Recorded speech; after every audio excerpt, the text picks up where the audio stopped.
Hey guys, welcome back to the playground. I'm Adam. Thanks for stopping by.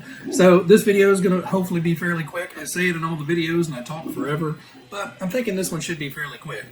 So the other day, I saw a video from another YouTuber, RC Swede, and he did kind of just a quick little rundown of, his little garage layout, just some of his cars and, how he stores stuff and all that stuff.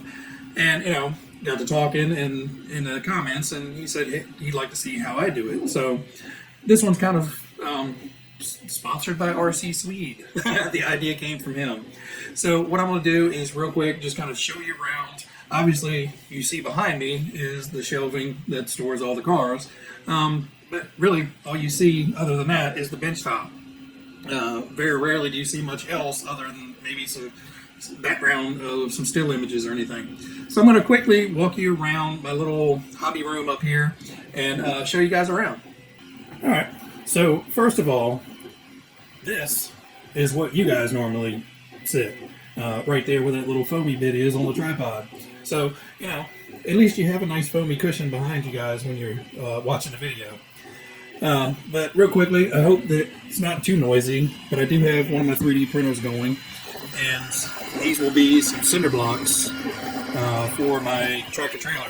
So I got some pallets made up and printing some cinder blocks. And I will put a link to in the description to the channel where I picked these up. Joe of All Trades, I believe, is the name of the channel. I can't think of the exact name off the top of my head, but I'm pretty sure it's Joe of All Trades. It's a channel I found recently, and he makes all kinds of really cool stuff and makes all kinds of neat STL files that he just throws on Thingiverse for free. So, really appreciate that. But next to that, I have a little pachinko machine, basically a Japanese pinball game. Next to that, I have a Bashillo slot machine, again, from Japan. And this is just a skill stop machine. So basically you put your things in, you make your bet, and you press the 3 little buttons in the middle to stop the reels. And if you win, you get paid out in cool tokens. Underneath of that box, and I'm not going to move it right now, is my resin 3D printer. And I have the box on it because I'm lazy and didn't take the resin out of the vat. So the box is making sure that none of the resin goes bad inside the vat. And swinging around, you see the big wall of RC cars. So we'll just kind of pan down. So, I've done some brief collection videos, so, pause it if you want to take a quick look. But, tell me that's not an awesome looking lineup right there. One real quick thing I will note on these is I recently changed the way I'm doing the little foam blocks. So all these are yoga blocks, and I was just cutting them in half, but now for the buggies, I'm cutting them on an angle, so they still hold the buggies very well, but you can see a little bit more of them from the front. So I thought that was kind of a cool little thing. This area is a mess, but all the transmitters and random stuff. And yeah, this little bench here is a catch-all of project stuff. On the wall, I got a few of the little pour paintings that I've done in the past. So all these are acrylic paintings. You pour, mix it all up in a cup, dump it out on the canvas, and it kind of paints itself in a way. But yeah. Then we have a little display of a lot of little 3D printed things that I have and other random stuff. But yeah, I love the 3D printer. There's a lot of stuff that I printed off, over the years, and really for no reason other than, they're just cool. So this here is the workbench, and this is a side and area you guys never get to see. So no, those aren't actual ESCs. They're just boxes full of random stuff. Diff oil and shock oils and WD-40 and stuff. Power supply for my electronics. On the front, I have storage for, factory sealed parts for different things. And on this side, same thing.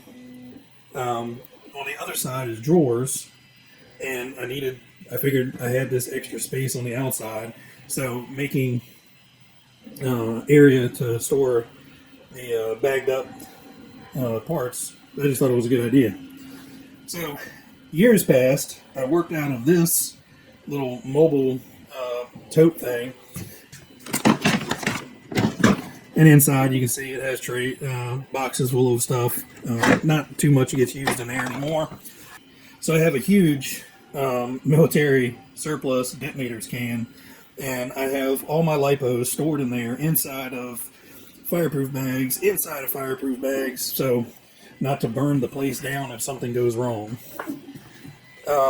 For the majority of the work that gets done, pretty much everything is up here.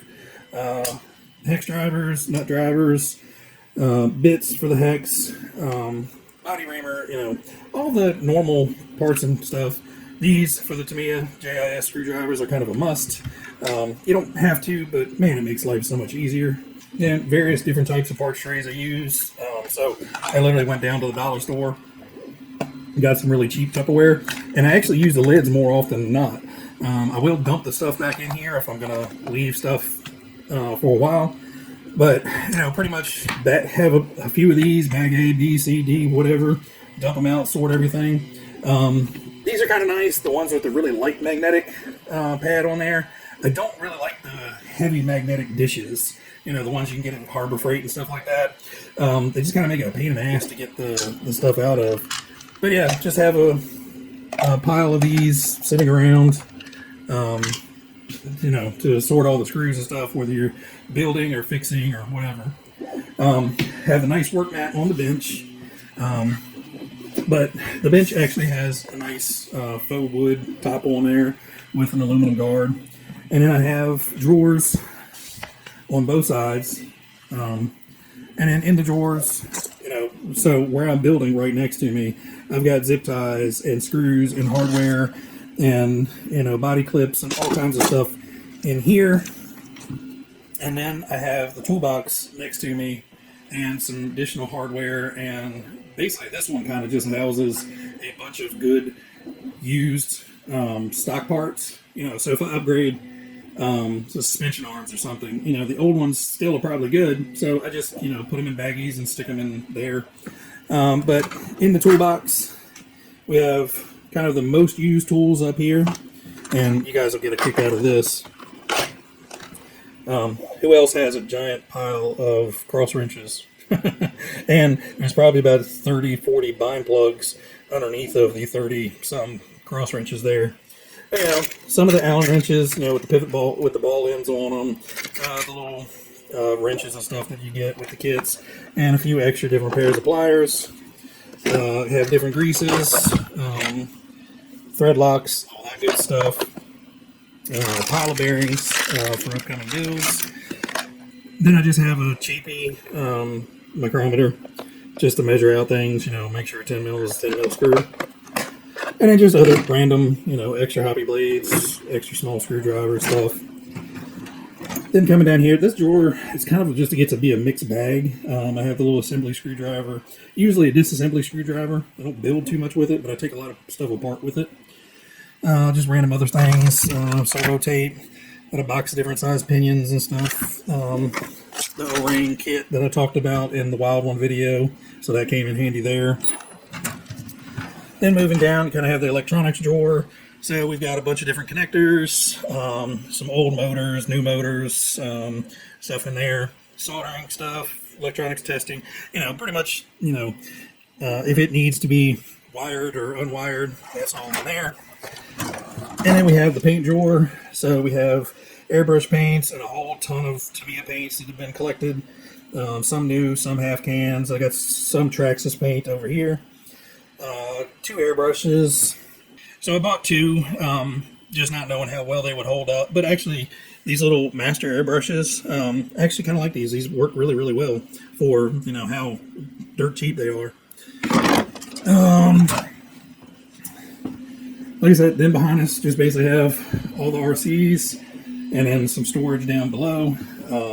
Recently bought some bins to, store kind of stuff in. You get a lot of, especially these Tamiya bits and pieces. So, pieces of sprues, bags of this, bags of that, stuff that you don't want to get rid of, but, just takes up space. And then like over here, we have crawler parts and accessories, crawler tires and wheels, not a ton of stuff in those. The tractor trailer is sitting over here, and I have some, empty boxes here. I don't know, I was going to do something with them. And then the little pallets that I made. These are a little bit big, but, it's still a pallet. But yeah, that's pretty much, everything in the garage up here for RCs. So I bought a really nice container for the Tamiya stuff, since I've been doing so much of it lately. And, every build that you do, you always have a few screws left over. So, come in here, sort everything out, dump it in by, style, tight, rough size, all that stuff. So I have a bunch of the extra bits in here. So if for some reason the floor monster eats a screw, I can come back into this and get it. Or, sometimes it seems like they short you a screw, but I think mostly that's because I mess up and use the wrong screw in the wrong space. But, I've got another thing of hardware there. So these little guys you can pick up on Amazon. Just metric screws, 3 mil. That's $7 a piece or so. This is actually a new kit plus the remnants of the old kit. But these are really nice to have on hand, if you're repairing stuff and, a screw head strips out or anything. Those are kind of nice.